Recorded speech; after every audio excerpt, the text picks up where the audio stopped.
আমরা এখন আছি বাংলাদেশের রাজধানী ঢাকার প্রাণকেন্দ্র মিরপুরে। Mirpur 1 number Sony square.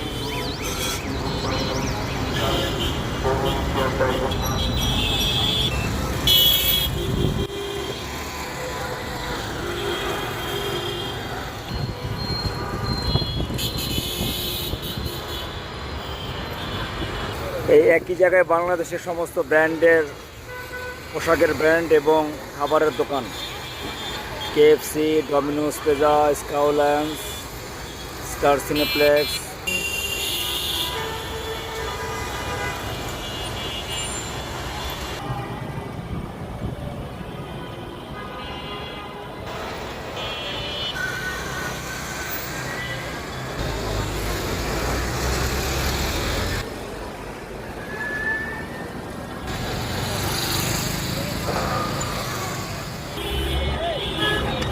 Mirpur 1 number Sony square থেকে মোহাম্মদ সেলিম মোল্লা।